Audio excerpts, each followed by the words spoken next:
Welcome to the Goal Assist podcast. My name is Joshua Price. For those who don't know what we do here, I want to bring you closer to executives across the football industry.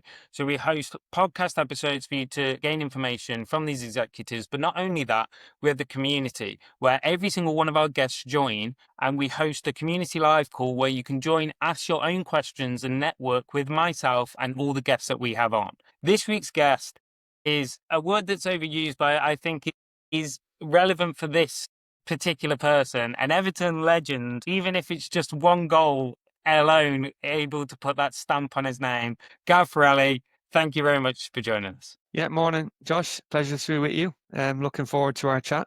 I will come in straight away, though. I don't classify it as legend ever. Let's start there, though, because I was rewatched it this morning. It was a good goal. We're talking here. For those who don't know, I'll try and put a little clip in here. If not, if we can't for copyright whatever reasons, I'll drop a link in the description because it's worth looking at the goal. It's the 97-98 season against Coventry City to keep the club in the Premier League. So let's talk about that day and what sort of happened all around that. Okay. I'm extremely typecast in the context of Everton on that basis.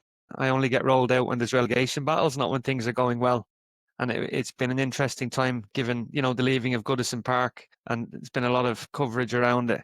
So I think the first point to start with that is obviously being an Everton fan as a kid. So I think that's something that a lot of people didn't know, that I left Aston Villa to sign for Everton. One of the primary reasons was because I was an Evertonian, but also because I wanted to play for Howard Kendall. But as is the case with football, and your viewers will know, the romance and the reality tend to be two very, very different things. So I ended up coming into a team that was struggling. I hadn't given any thought to that at the time because of my overriding desire just to play. But it ended up being quite a difficult year for me and the team generally, and having an incredibly positive outcome on the last day of the season, staying up.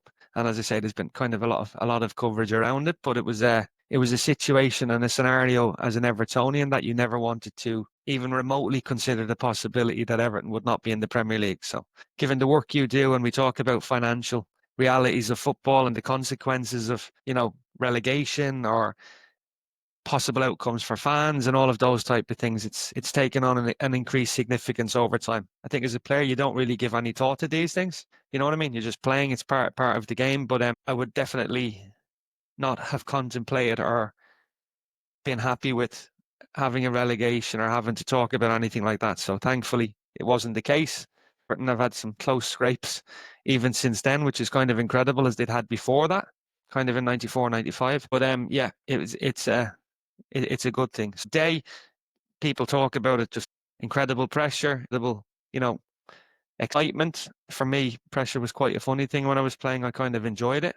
I think what you have is also something relatable, because you have a situation where, despite all of the grievances, ills, and frustrations of the fans, everybody kind of comes together for a greater good, which was to ultimately try and help avoid that nuclear scenario. And I think one of the things over the last few years is the Everton fans have played an incredible part in kind of, in the club moving and supporting the club to make sure that that situation didn't come about again. So I think if you look back, kind of, again, all of these conversations are linked to different parts of the game, aren't they? We can talk about the game in isolation as a player, but when you look at kind of ownership, and you look at financial mismanagement, you look at club mismanagement, and you look at what the fans have had to go through over the last few years, it's been anything but straightforward. You know what I mean? And I think for players looking at that, having experienced something similar, the incredible pressure of having to play under that kind of spotlight at home, away, every game, knowing the consequences of that, but also having a demanding fan base who've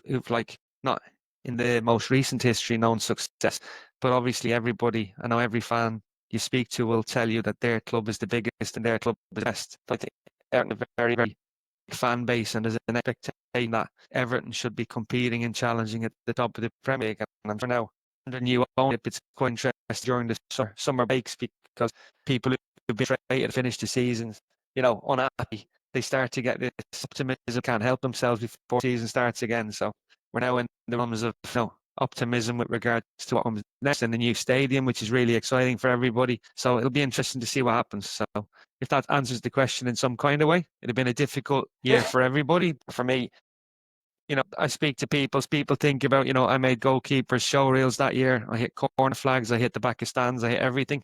I think Michael Jordan said you miss 100% of the shots you don't take. So for me, it was one of Correct. them Yeah. scenarios where if you keep trying, it will come good, and it did on that day. A brilliant moment for the club. But I know what you're saying in terms of the pressure and everything around it, and the impact of relegation. Just to quickly touch on that moment, I had a friend that I went to university with. He went and worked at a supporters trust of a football club. His football club got relegated, and he lost his job due to relegation. There was less funding going into the supporters trust, and he was unfortunately let go. And it just shows that, like, you know, there are jobs at risk and everything when it comes down to relegation, especially with the gaps in the pyramid as they are currently. The pressure that puts on players, knowing that, even from the people working in the canteen, like, their job relies on you playing well on the weekend, because their funding might be pulled, and people could be losing jobs. So it is a really big pressure. The other moment that I wanted to touch on, in the 2001 playoff to send Bolton up to the Premier League. So you got to experience both a goal to keep Everton up, but also a goal to send Bolton up. Let's quickly touch on that as well. Yeah, well, this is the twisted logic of football. I think what you said is really interesting, but you have a situation where when you're a player, you're primarily focused on, individual performance, how you play, how things are going for you. And that's only natural, to focus on that. Like, there's that external pressure, and that can be a media or a fan base again, where people will talk about the consequences of relegation. But I think fundamentally, to be quite narrow and focused, you're not aware of all of those things. Like, I sit here now, I'm a lot older. I'm having different conversations to the conversations I would have had when I'm, a footballer per se. I wasn't as well educated, informed. I didn't have the same ability to communicate. It's a wholly different set of kind of metrics you're dealing with, right? The irony for me as a player, tongue in cheek, 20 odd years on, is that I obviously was involved in Everton's, avoidance of that relegation in that year, but that relegated Bolton. So, as you do, I didn't have the Hollywood Netflix drama following, staying up on the last day of the season and then going on to playing.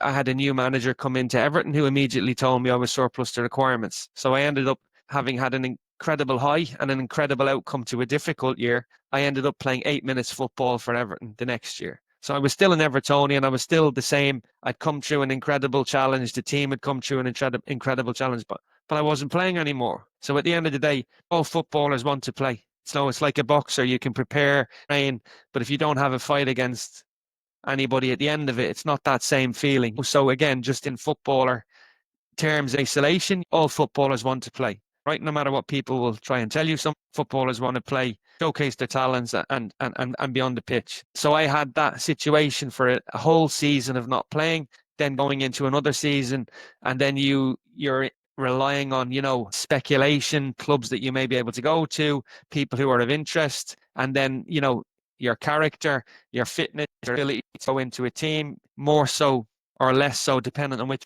way you look at it. Like, kind of salary is a part of that, loans, a whole host of things.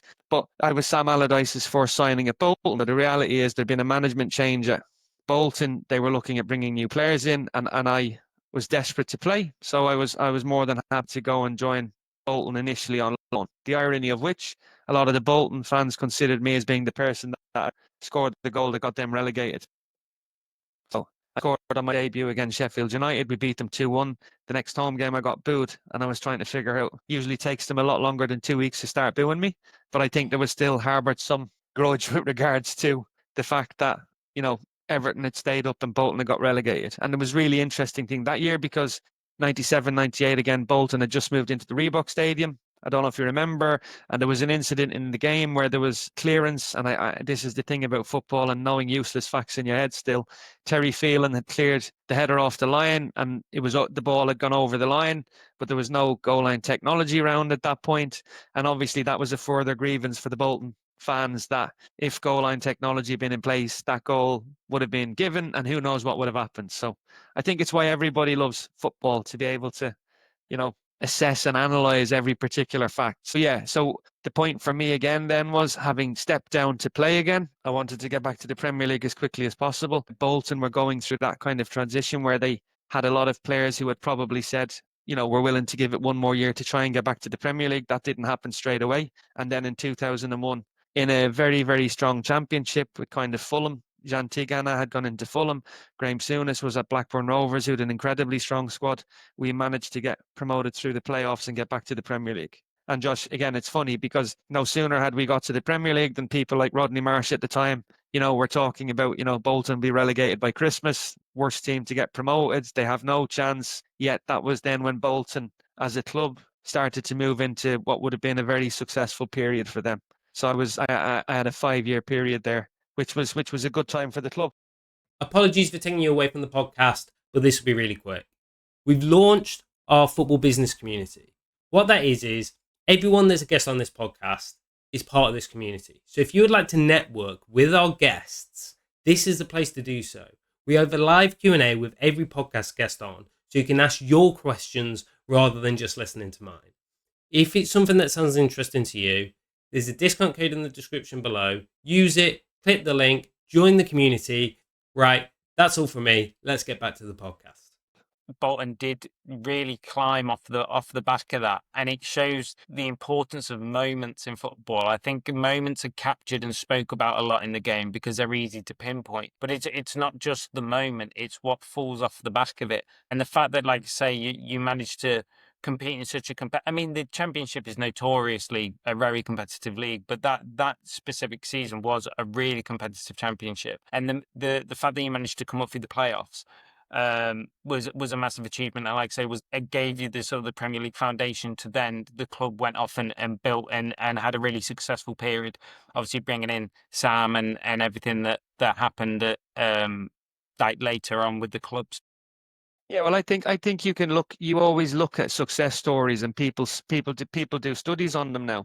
You know what I mean? But the interesting thing around it is there's a host of factors that play a part in that. So Sam coming into that was obviously a huge thing, but you also had an ownership group, Phil Gartside, Brett Warburton. You had a new board who wanted to be successful. I think people got a chance to make mistakes together. Yeah. So again, people will probably turn around and say, look at Liverpool as a model now, as a club, and how successful they are, the benchmark. You look at the empire Alex Ferguson built, right?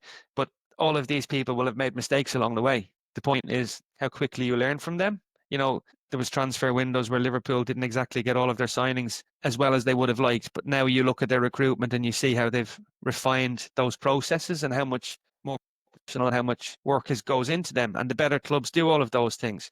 So I think Bolton, people use the terms like, eras or periods of time of success. But the point is there was an incremental progression to all of those things, and there was progress made, but there was also mistakes made. And one of the things that sometimes people also ignore is the fact that Bolton had some very, very good players then. The headlines are always drawn to, JJ Okocha came in, who was incredible. Hierro slightly after me, Yuri Jokayev, who came in. But there was a core of players that were there for a long period of that. Juicy Jaskalainen was incredible. Gudni Bergson was incredible. There were people who came in and contributed massively to kind of that success. Ken Nolan was a player who came through the academy and did very, very well. Ricardo Gardner. There was there was a lot of people that contributed to that success. And I think sometimes, like you say, we're all naturally drawn to the headlines, but there's a lot of people that do a lot of work in and around that. The staff, Mark Leather, who was was a physio, Mark Taylor, who came in, Faz Page, who was the masseur. You look at all of the people that came in and around that. And for some of the younger ones, they came in to kind of get experience and contributed and then moved on to better things. But I think if you were looking at it as a case study or as a project, there was a huge amount of people that played a role in that. So obviously managers get all of the praise when things are going well and get all of the stick when things are going wrong. But there tends to be a lot more people involved in kind of those things than sometimes people give thought to. And that's what makes football so fascinating as a business, is that, can have the best concepts, ideas and plans, but as Mike Tyson says, sometimes everybody's got a plan until you get punched in the nose. What happens then? So, you look at how the game has evolved and changed then as well with regards to data or analysis or recruitment. Like all of these have pretty much now become specialisms on their own, whereas and are evolving at breakneck speed. You know what I mean? Which wasn't always the case. I think it's interesting to speak about that, but there's no easy success, is there? If we look at it, it tends to work in cycles, or people will see somebody do something and think all of a sudden, oh, well, this is the way, but they don't appreciate the foundations, or they don't appreciate the amount of work that's got into that. Friends of mine are at Bayer Leverkusen, as an example, they've had a tremendous few years, but they're 7-year overnight sensations, if you like. Nobody was speaking about them for the early 4 or 5 years of that project where they were working as hard. And then all of a sudden, when you start to have some success or defined success by others, then, oh, this is the next way to do it. So football is a fascinating industry in that regard. Success is never going to come overnight. It needs a compounding period of trial and error and understanding what's going to work for that specific club. And I think it also shows the importance of culture and talent across all areas of operations. Like if you underinvest in off pitch, or if from a people point of view and don't get the culture right, or from a talent point of view and you're not investing enough into the sort of the back end business operations of the football club, translating that into success is very difficult. The point is, everybody knows the words, culture, values, all of these things, but it's whether somebody's actually prepared to live to them and whether the environment allows them to do that. So this comes back to the point of that everybody has a long-term plan, but if you lose on a Saturday and Tuesday, there tends to be a bit of twitching with regards to that. And then the challenging nature of football as a game is that everybody has an opinion, everybody knows somebody who can do it better, everybody is always looking to stress test that plan. And I think there needs to be a strength. We can sit down, and this even in your work like that, you're not going to do this quickly. You might get some early wins, but this is a longer term project. If you get the right person in your club, the longer the manager is in there, all of the data supports this. But then a lot of people deviate as soon as things go wrong. You've got huge fan pressure, you've got huge external pressures within football that are fascinating on their own, because the irony is football in many ways has relinquished so much of its power and energy to external forces that all of these make it a very, very difficult environment to operate in until you kind of come through that. So everybody will be stress tested, and it takes incredible resilience, to stay within that. That's then when you start to get a bit more time and a bit more success. I think Bolton as model, ever a huge pressure on, Sam to be removed. If you did win 4 or 5 games, especially in the Premier League, it became totally different. And that in turn translated to him being able to have a longer term strategy than some people have. So you see all of those things now, and you see it from Premier League right the way through the leagues. You see it across Europe. Is the model hasn't really evolved yet. No, I agree. I think there's too much value now put on outputs. There needs to be a balance of value, because you need obviously value outputs, but inputs are just as valuable. And sometimes your inputs can be correct, but it just needs time to compound, and you are going to make mistakes. But the work that's done and the effort and the direction of travel is correct, even though sometimes the output doesn't come straight away. One of the opportunities that you moved into post playing was your first was a player manager position, to balance the both player manager directions from the board as a manager, but also you're still trying to give value on the pitch. What was that experience like, that transition into that role within a football club? Well, for anyone who's listening to this, let's just start with, I'm a bad example of most of these things.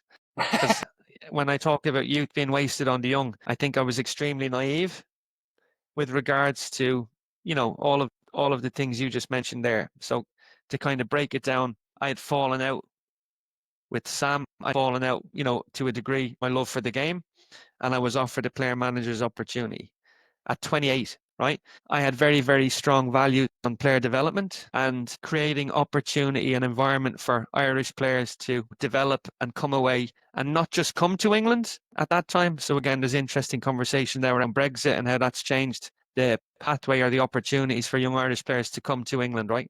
But I believe that they needed to be better equipped to be able to come across, break into teams and have a living, rather than just come across for a year or two, struggle to adapt to the competitiveness of playing in England, but also, the reality of football as an industry.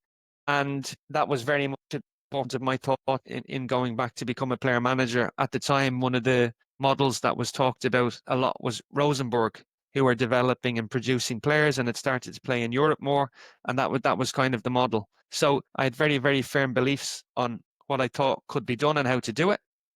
You're only ever going to be successful based on how strong your own castle is. If your castle is built on sand, then it's going to become very difficult. I subsequently spoke to people like John Giles, who tried to do it kind of before me and failed for different reasons. But within that naivety and like kind of enthusiasm to do something good and prove yourself, I think sometimes you tend to think, somebody's giving me some advice here, but I still believe that through strength of will or desire, that I'll be able to do it anyway. So I knew nothing about, operating, managing up or operating and dealing, different elements of a club. And Bohemians is a members owned club, still that way today.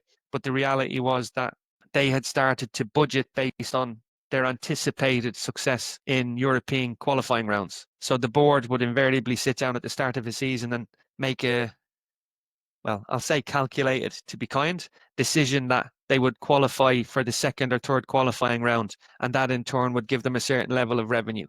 And the reality for me was that hadn't happened, which is why the previous manager was removed. And then they brought me in. But I inherited a situation that, I've spoken about it before, and not to cover every part of it here, but it was 2 incredible years, but it was 2 years of firefighting and developing skills that I would have never had. And I inherited a dressing room where there was 12 players out of contract. And of the 12 players out of contract, with the club financial situation, I was able to keep all of the players I would have wanted to keep. I had to up in a different. I got to keep 2 out of 12, and this was at a time where other clubs were spending a lot of money. So whilst Bohemians was one of the biggest clubs with an expectation that they should be competing for every trophy, which was only right, there were other clubs that had greater budgets, better players, and were kind of pushing forward. So I had to try and adapt what I wanted to do and try and do it in a different way through the academy, through different things. So it just became very, very difficult. Players able to leave because they hadn't been paid monies owed to them. Every other day and every other week was a major issue to be dealing with. So, at the time you're living in this, incredible pressure situation, whilst also being the most high profile player and having to try and go out and play and be the best, whilst managing all of these different things that were going on in the club. So it was a huge challenge. I wouldn't do it now, but I wouldn't also change the experience because of what I learned doing that. And the scary part for me is that was 2004 to 2006. We're now in, it's a long, long time ago, and I don't really give it on. I don't really think about it anymore. But I think from a player point of view, again, and you talk about athlete transition, so players when they finish playing want to move into coaching roles, managing roles, sporting directorship roles. Now, sometimes, you can't fast track that type of an experience, but equally, sometimes it's better to be a bit more strategic, objective, step away, undertake your badges, build up some experience that will help you be better prepared for that job when it comes, because the percentage rate of so many first-time coaches, first-time managers, failing and then ending up in different roles and not being able to get back in. I can see why all of those things happen, and I kind of experienced that very closely. Ireland was really interesting because I played for over 10 years, 12 years in the UK, and I never knew what anybody's salary was. In the dressing room in Ireland, everybody knew what everybody's salary was. So you could be negotiating with one player, and then the next player would walk in and say, well, he's just told me you've offered me this. And there was issues around how people were paid, whether they were paid gross, whether they were paid net. Bohemians had one of the directors who worked for the Irish Revenue. So Bohemians was operating within the law with regards to how the players were paid, how tax was paid, whereas a lot of clubs at that time were still paying cash or paying part, taxable income, but still cash, and making up all of those things. So thankfully, the league has gone more professional now and is developing, but I still find it quite scary in the context of a global industry that a lot of the practices would probably still be similar to what they were in like 2005, 2006. So it was an incredible time for me, having to develop skill sets as a manager, people not getting paid. I think I went 6 or 7 weeks without my wages. You're going to players and you're asking them to go an extra mile for you, which they did. And there was a brilliant bunch of players there. But the reality is they're also saying to the manager, my mortgage is due at the end of the month. Like, when am I going to be paid? How do you balance that? So it was an incredibly challenging time, but one I speak about very rarely now. But I wouldn't change the experience with regards to kind of what I learned then. I think one of the things to take away from that is as well, for those listening is some jobs are more, it's almost like more years of study than they are jobs in themselves. Like you think you're going to deliver work where you actually gain more value from the lessons learned by being put in a scenario that is challenging, that's testing, that's going to force you to develop skills along the way, because they're leaning on areas that you haven't necessarily had to use before. And like you say, going into a different culture where everybody knows each other's wages, and which makes negotiation a whole different challenge, is a really it's a really strong experience for you to take, obviously moving forward into your post playing career. You faced two major incidences, one being health and one being financial. Can we just briefly touch on the issues that happened and that directed you then into what you wanted to do moving forward? Yeah, well, to be honest with you, Josh, all of this is connected. So I think after my Bohemians experience, right, I resigned. And the interesting thing was I had a year and a half left on my contract, and I left. I didn't take any money from the club. All I asked for was that the salaries I was owed that I hadn't been paid would be given to me, which is what happened, right? They didn't want me to leave, but I was at a point where I was starting to understand a little bit more. That environment was never going to be built with the foundations that I would have been able to implement the plan I wanted to implement, right? Now, subsequently, they spent a lot more money over the next few years, and they won some trophies, but ultimately went bankrupt. So it's an interesting model. There were some brilliant people in Irish football who worked with me then, who subsequently went on to work in other clubs and have done incredibly well, right? Which was never a doubt for me. One of my closest friends went and worked within a schoolboy club, St. Kevin's Boys, for over a decade. And in that time, that club then produced 5 full internationals, right? Now, that's not just him alone, but obviously he went into an environment that was built with solid foundations, and they were then able to implement a strategy development and wanting to be the best in a football schoolboy context, and have done incredible work and continue to do that, right? For me, it kind of made me think I just want to play, and I've always loved the game. I don't like the industry, but I just want to play again. But naturally, there is a degree of skepticism because some people think he just wants to come into my club and take my job. That couldn't have been further from my thoughts. So, I went back to a couple of clubs and I signed a short-term contract at Blackpool, and then I was offered another contract in Cork City, right? And again, out of a long football career, I had an amazing time at Cork City, despite the fact that I got caught out on a FIFA regulation and couldn't play, which was a legal matter. That I had issues, then I was only able to play for a shorter period because of the summer season. And then health, I got sick. So that was 2008. So again, we're having a conversation, 17 years on now. But the point was, within that, I just wanted to play the game. I started to recover from my illness, and then I had, as a part of that, and just wanting to play for the love of the game and all of those things, I started to look in detail at my financial affairs, my agents, what advice I had been given through my career. So again, something I knew nothing about. I can speak to you now and say I had been out of education since I was 16, 17. You think you're worldly and you don't want to show weakness, or it's not so much that you're not humble, but the point is that we want to demonstrate that we probably know more about other things outside of the world of football, which realistically, how can you? You know what I mean? So within my recovery from my illness, I started to realize that there was a lot of issues with regards to my financial affairs and the investments and different things that I had been put into over a number of years. So I went to see a lawyer, and the lawyer used a language that I didn't understand. But sometimes, again, you're kind of, you're reluctant to show weakness, or you don't want to let somebody know that you don't understand something. So you'll nod your head or you'll feign knowledge, but you come out of that environment then, and for me, kind of triggered something for me where I kind of thought, well, I don't want to be in a room, or I don't want to be in a situation where I don't really understand these things. So there's something about having the confidence. There's no weakness in being willing to ask some questions, right? So I decided if I want to understand this, I need to understand the law. So again, in saying everything's connected, from a point of view of a pivot from being a footballer, I knew I wasn't going to play in the Premier League or the Championship again. Huge question marks over my medical, which was normal. The irony of this conversation is I was training, and I was on non-contract terms with Morecambe then. The people at Morecambe were very good with me. I had done my initial rehab at Preston, and I was as fit as I had been when I was playing in the Premier League. But the reality was there was always going to be a concern if I was in a collision, if somebody gave me a kick, or if something happened. My transition or starting to think about that second career then happened quite quickly, because equally from a life balance point of view, Morecambe were travelling to Exeter, 6-hour bus journey. I may not have played, 6 hours home, away from a young family. I made the decision that that wasn't going to be for me. So it was quite clinical and quite cold, where one week I was a footballer, and on the Monday I was a student at Edgehill in Ormskirk, starting a law degree with very little knowledge. I hadn't sent emails. I didn't have an email address. The condition of me getting a place on the degree at the time was that I had to do an access program fast track course during the summer, which was an introduction to law and developing academic skills.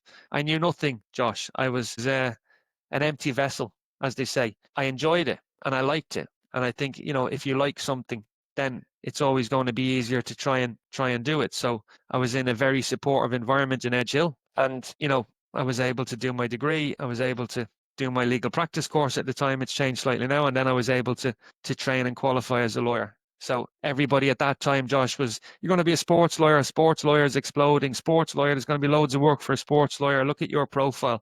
And I was trying to say to people that in order to figure out and unravel what had happened to me during my career with regards to my financial affairs, I needed to be a commercial litigator, because I wanted to understand how these things worked. I wanted to understand the language, and that was kind of the area that I was focused on. So now you can't outrun your past again. I do a huge amount of sports law, across all different areas. I do a lot of regulatory and disciplinary work, but fundamentally, commercial litigation is kind of the core part of my works.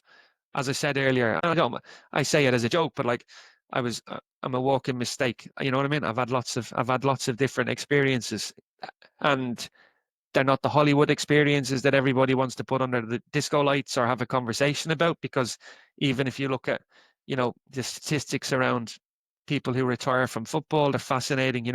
Over 40% of players face the threat of bankruptcy within 5 years of retirement. Over a third are divorced within 12 months of retirement, and now over 35% have a lot of mental health and addiction issues. To finish that kind of part of it, what I would say to you is, it's really interesting that a lot of the skills that help you be successful in professional sport also have the ability to be very destructive. So, we never stop learning. You've done an incredible amount of learning already, you know what I mean? And I've done really, really well. But I'm saying that football is an incredibly small part of your life. You can retire with a huge amount of money in the bank or no money in the bank, and you're still going to face those ruthless challenges. Money might give you time to try and figure out what comes next, but it's not straightforward.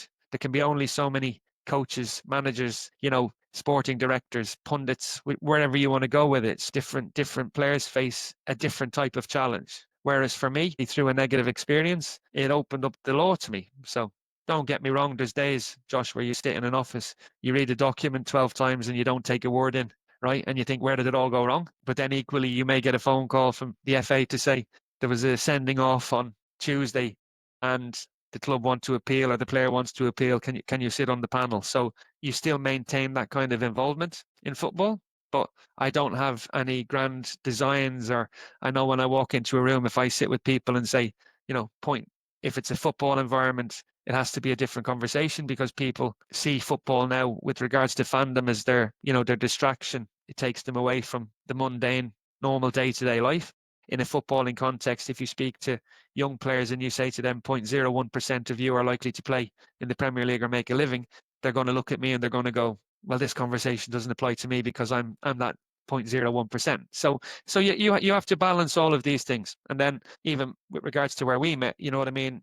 I'm sure we're going to go on to it. I'm involved in the Union of European Clubs. So would say unusually in a footballing context like that, I get to spend time on a day-to-day basis with people that are exceptional, within the UEC. So my learning is still continuing, the education term of lifelong learning, but I'm involved in a lot of really, really interesting stuff which kind of keeps you stimulated and keeps you relevant. So, I spend less and less time talking about what I did. And I kind of like that, because I go back to saying, I made a lot of mistakes. I achieved everything I would have set out to achieve from a footballing context, but I never achieved my potential. I did it at different times, but goes back to what I said.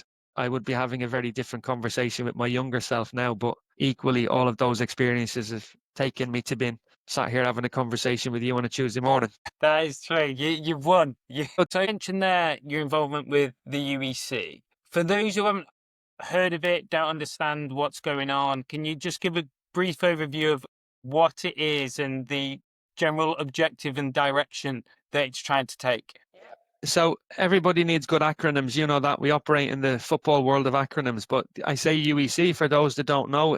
The UEC is a club representative organisation called the Union of European Clubs, which looks to represent the interests of small and medium-sized clubs across Europe. So again, for some of the people watching or listening, you have a situation where there's probably over 1,500 professional clubs playing football in Europe. And one of the founders of the organization, Denis Gudicic, who's the executive director at Lokomotiva Zagreb.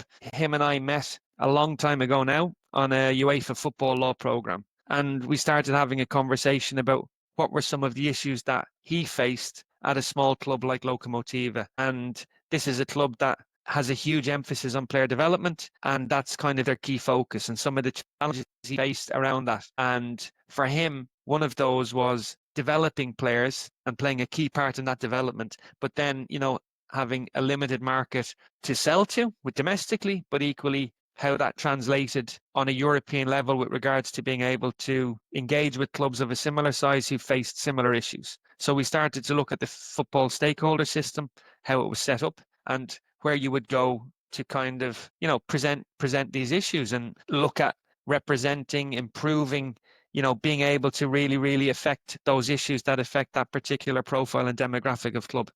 And we recognized there was difficulty there, but we also recognized there was a lot of solidarity with regards to the number of clubs that face those issues. And then you work backwards to what is the vehicle for representation, especially in that club environment. And we saw that there was a recognized club representative body that did a lot of good work for their members, but for us, that was steered very much towards the elite. So we decided to incorporate and establish the Union of European Clubs, which we did. So we looked at different things as well around where a lot of these organizations were set up, most of which are set up in Switzerland. And we decided from very early on that we wanted to work closely with the European Commission and the European Parliament, because again, within the European model of sport, you had a situation where we would be very much aligned with that particular model and the protectors and custodians of that model, if you like. So we've had an interesting journey. We had to deal with the Super League.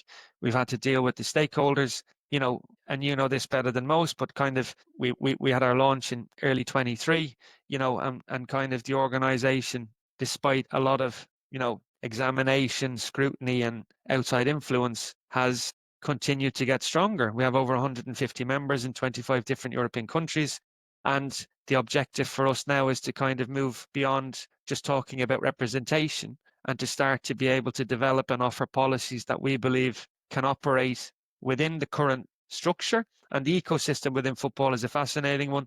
This even on a domestic, national level, but then the reality is it operates on a European and global level. And I think sometimes, we get totally focused on a very narrow view of what happens and how it affects us. But fundamentally, sometimes it's good to have a greater understanding of how decisions are made in relation to the game and how those decisions affect you. So we will be involved in a lot of those governance, strategic, decision-making matters across a European level. We, continue to grow. I would say that there's a lot of really, really good people within the organization. There's a lot of really, really good people within football anyway. But the point for us is our objective is to continue to kind of get stronger and fundamentally work towards a situation where we are a recognized stakeholder within the game. We believe that, those at the top will tell you that they are the group that drive all of the value and you should bring all of the money into football. But for us, football is not just about capital. It's not just about the big teams. We can talk about community. We can talk about the values in the game and the importance of that. And we would be very much advocating for that. So I think we would position ourselves as a counterbalance to the current system that in a democratic, representational landscape, that the voice of the many. And I know it sounds, cliched in that regard, but if you're talking about potentially 1,500 clubs, then those clubs should, at a minimum, be involved in the decisions that affect them. And again, we're all naturally drawn to the top, but I think at the moment you look at, from a legal point of view. So again, this connection again, if you look legally, if you look at the Super League case, if you look at the Diarra case, if you look at the FC Saran case, if you look at all of these things, football and sport to a degree has always enjoyed autonomy, which was in theory written into the treaty for the functioning of the European Union, the specificity of sport. Again, sometimes you have to work through all of the language, but you understand this as well.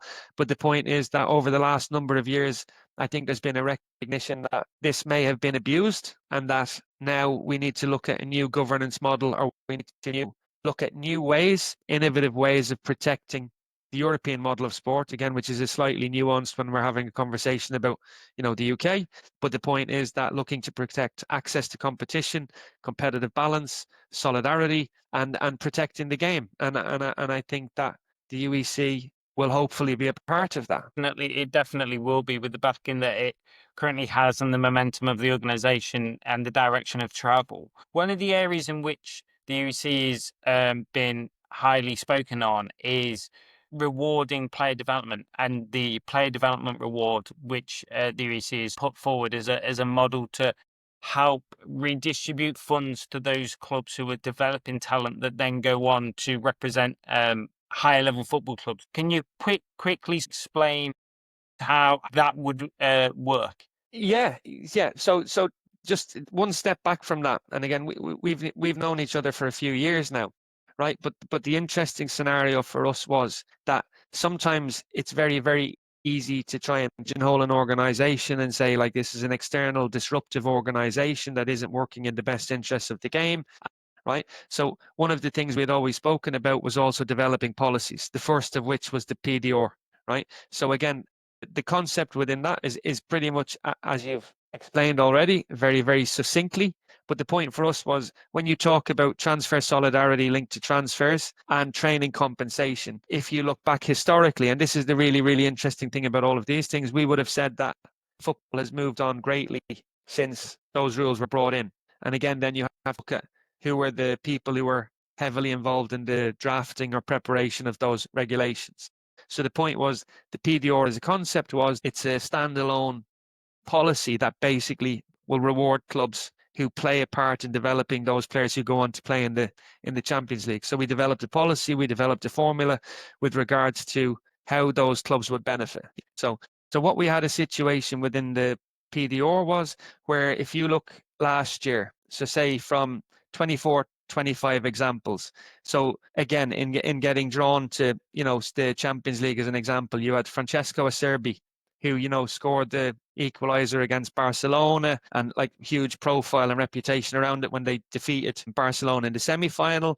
And there was a situation where he played 680 minutes for Inter Milan last year, all the way up to the final. And basically with the calculation within the PDR, based on time played, that his former club, Pavia in Italy, where he played until he was 22, they would receive 321,000 euros, right? Jules Koundé, for him, and again, played up until the semi-final of last year's competition. He played 1,106 minutes with Barcelona. And you had a situation where his former club, which again encountered huge financial difficulties and is now started again at the bottom of the pyramid in France, Bordeaux would have received 768,000 euros, which is where he was at until he was 20. So again, in bringing it back towards the UK, you had a situation where John McGinn played 740 minutes for Aston Villa, who got to the quarter-final of the Champions League last year. St. Mirren would have received 262,000 euros, which is the club where he played up until he was 20. So again, it's not that I was preparing for your podcast, or here's one I made earlier, but I think in the context then of UK clubs, the situation last year on a European model was, you had a club like Ajax who would have received the most money, which was 5.391 million, right? So people will probably say straight away, why would a big club like Ajax need to receive this money? But the reality was, that's a season where they had failed to qualify for the Champions League.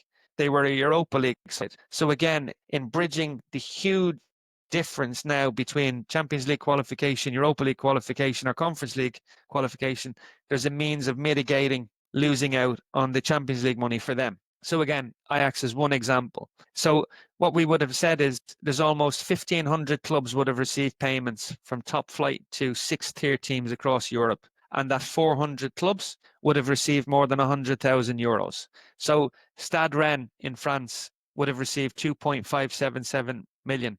Bury would have received 15,000. Right? So then when we move back towards the UK, or we move back to kind of the EFL as an example, Blackburn Rovers would have received 761,776 euros. Elton would have received, who've obviously had a brilliant year last year, are on their return, done really well, would have received 558,000. Shrewsbury Town would have received 528,000 euros. Preston would have received 226,000. Derby, 162,000. Bolton, so again, part of our earlier conversation, would have received 145,000. So they're only numbers, and it's difficult for people to reconcile. Sometimes we talk about numbers, millions, billions, and it's very difficult to relate. But the point is that we're talking about a policy that we believe has the possibility of benefiting a huge amount of clubs. So the next step for us as a UEC is not being perceived as disruptors, but being seen as, thought leaders. There's a huge intellectual capability to represent that demographic of clubs and look to bring value to them within the current structures. So again, not seeking to be, some people like to refer to it, as a disruptive or guerrilla organization, but this policy is developed to work and complement the systems that already exist. And we're hugely respectful of UEFA as a governing body. We know how difficult it is to govern. It's not easy because, again, as a lawyer, it's quite funny. You bring out a new regulation and that afternoon people will be ringing a lawyer going, how do I circumvent these regulations? And you're dealing with this, now it's going to be fascinating with regards to the independent regulator. But I'm just saying that, this is our first policy with the input of our member clubs, with the input of, the executive board and a lot of people within the UEC.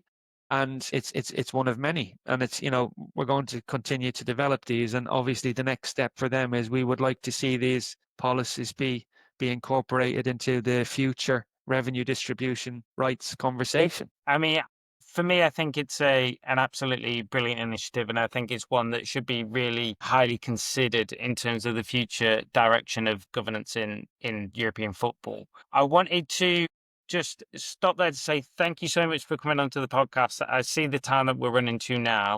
We have covered so much, and the one thing that no one can doubt about yourself is that you're not afraid of a challenge in terms of throwing yourself into your playing career, managerial, then going to legal, and now the challenge of trying to reform football governance across Europe. It's these are big challenges that people need to be actively working together. If anyone's listening to this and would like to get involved in the UEC or want to learn more about it, I know you've got an upcoming event in Brussels in October. I don't know if you can just let people know and see if anyone would like to come and learn more. Well, listen, you and I have met a few years ago now. You know what I mean? With your involvement initially with Fair Game, and I'm hugely respectful of Fair Game, and what has been achieved has been incredible. If you look back to the fan-led review, and if you look at where we've gone to since then. So again, the landscape has obviously changed greatly, but to now be at a situation where you're looking at, Bill being given royal assent last week and what comes next. Now, don't get me wrong. I think there's challenges ahead, as we all do. I think there has to be a degree of cautious optimism with regards to what comes next. But I think what you mentioned, there's a lot of really, really good people that want to do good things within the game and are protective of the game. I think those people are respectful of the influence of capital, and the introduction of capital. But I think football is bigger than that. And I think the challenge for leadership, the challenge for those in authority in association federations is to protect the game. And I think that's the delicate balance that has to be struck. I think we're out of balance at the moment. I think with regards to the UEC and its development, I said earlier what the objectives are. We would invariably like to be a social dialogue partner within European institutions and the stakeholder group. We would like to move to a situation to be formally recognized. That's not easy, Josh, but big things never are. I think speaking to you is just an opportunity to continue to kind of make people aware of what the UEC is doing. It's not about me. There's some brilliant people involved in it. I'm just, I'm a small part of that, but equally, you never stop loving the game. So I believe that that's something that needs to be protected. So that's why we have had, over the last 2 years, we've had what's become now like our football forum in Brussels, which is where we have a half day kind of forum discussing what we believe to be the issues of the day. And this year, the event will take place at the 14th of October, as you said, in Brussels. So yeah, if anybody's interested in that, they can get in touch with you, who in turn will get in touch with me. But it would be interesting for people to come and listen to what's happening. And the only caveat on that would be, for me, to not think that because it's in Brussels that these things don't affect us, because fundamentally the decisions that people will have to adapt their, budget, adapt their thinking, their strategy to, is very much relevant to them. And we need to be, educated, informed, and prepared for what comes next. And I think one of the things we didn't touch on, but a perfect example of that to finish, would be the recent Club World Cup. Maybe save that for another day. Yes, that is a whole other discussion. I was actually speaking to someone inside FIFA around that not too long ago, and yeah, interested. But yeah, we'll definitely save that for another day. Thank you so much, Gareth, for your time. Thank you, everybody, for listening. Again, if you are interested in asking your own questions, diving deeper into some of these subjects, Gareth will be joining us inside the community for a live discussion where you can ask your own questions, network with ourselves. Like I say, the link will be in the below. Thank you for listening. And thank you, Gareth, again for coming on. No, it's a pleasure. Thank you.